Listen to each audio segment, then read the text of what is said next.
Le Point Bourse vous est présenté par Bourse Direct.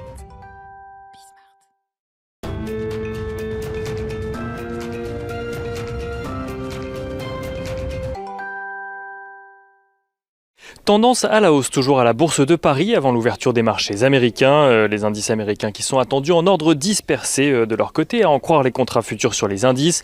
Pour rappel, hier, les trois principaux indices américains clôturaient dans le vert. Le Dow Jones gagnait 0,10% à 31 832 points. Le S&P 500 gagnait lui 1,42% à 3 875 points.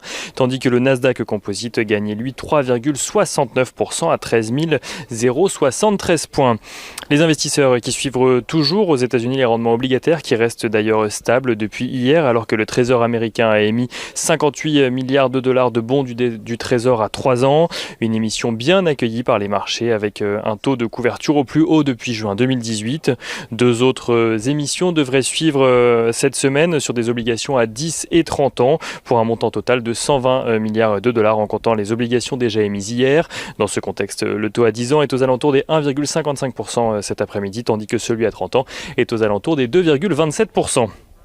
Les investisseurs qui devraient suivre également le vote qui se tient en ce moment même au sein de la Chambre des représentants concernant le plan de relance de 1900 milliards de dollars. Ce vote, dont les modalités ont été définies et voté hier par cette même Chambre des représentants, prend la forme d'un vote de réconciliation budgétaire. Si de nombreux républicains sont opposés à ce plan de relance, les démocrates estiment pouvoir faire adopter ce plan sans eux et envisagent déjà la suite, donc du coup avant même l'issue du vote.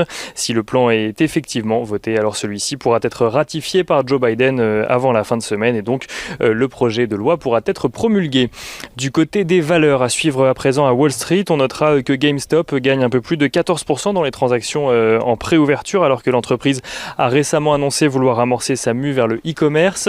Et dans le domaine du jeu vidéo, toujours Roblox, la plateforme de jeux vidéo en ligne, fera ses débuts en bourse aujourd'hui avec un prix de référence fixé à 45 $ par action, laissant présager une valorisation d'environ 30 milliards de dollars pour l'entreprise.